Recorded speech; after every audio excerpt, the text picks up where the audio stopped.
Hello, my kinder and first leaders. Welcome to the end of February as we wrap up what it's all about to have respect, right? Showing others that they are important by what we say and do. And so this month, as we're wrapping it up, I really want to hit it with a good story of a Roman soldier who was actually a commander, and he was able to have a lot of faith in Jesus because he practiced daily having faith in his soldiers to do whatever he asked them to do. And so that's going to be the story as we wrap up this week. Is this soldier, he comes up to Jesus and is like, hey, my soldier is sick, would you please heal him? And Jesus was like, do you want me to go to the house? And the Roman centurion was like, no, I don't need you to go to the house, because I know that if you say it will happen, it will happen. And Jesus was like, I have not seen all this much faith in all of Israel. And so it's a really cool story of faith, but also how there's this healing power. He doesn't have to be there to do the healing power. It's really cool. Anyway, as we do this, we're going to focus a little bit more on military activities and how those connect to, because he was a Roman centurion, right? He was a Roman commander. And so he's basically making the point that if I tell one of my soldiers to do something, I know it's going to happen, right? And so there's a lot of faith that goes along into this. It's going to be really cool as we go into it. So going along with that, the first activity is some dog tags that they can work on in their group. And so, but just keep it light for them because it's kindergarten first, right? And so explain how dog tags are used by the military to identify someone and what part of the military that they belong to, okay? So think of it like that, and they can make their own dog tags and like put punch holes in it and stuff, and there's some yarn that goes with it and things like that. And then our bottom line for today is remember that God is the most important, right? So we should be giving him the first. We should be giving him that first priority that we have of our time, of our resources, everything like that. And so this next activity, you'll have a stoplight activity. You're going to ask them, what is a stoplight, right?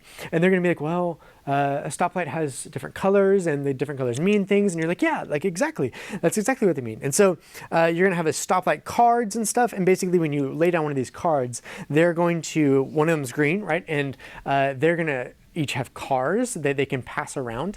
Depending on how many kids you have and how many cars we have, you can distribute them. Everyone will sit in a circle and you can distribute it. If we don't have enough cars for everyone, that's okay. They'll just, as they get the car, they can slowly pass it to the next person and go around. But basically, when it's green, they pass the cars really fast, okay? When it's yellow and you put down the yellow card, then they have to do it really in slow motion, right? And then when it's red, they're supposed to stop.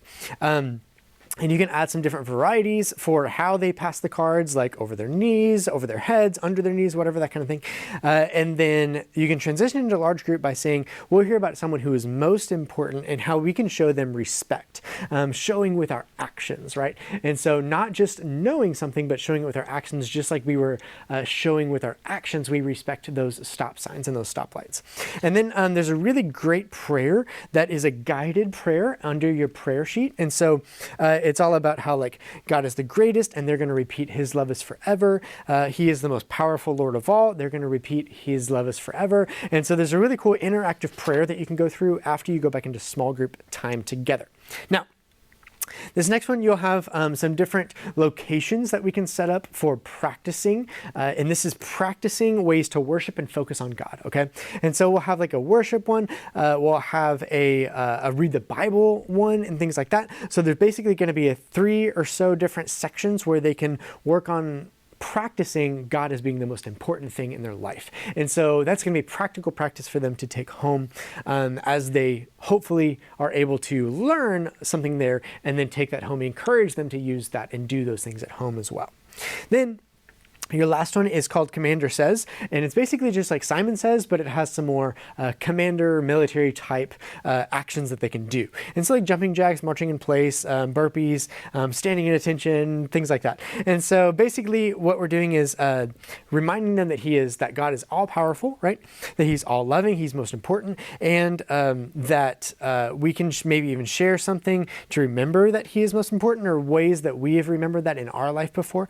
But whether it's reading our Bible before breakfast, posting a verse on the mirror, or listening to worship songs, what we're doing is we're creating an environment where we're reminding ourselves that God should be the first priority in our life. And so that's what today is all about, is just making him that first priority. And that's it for this week, guys. Thank you so much for all that you guys do. We will see you guys in a little bit.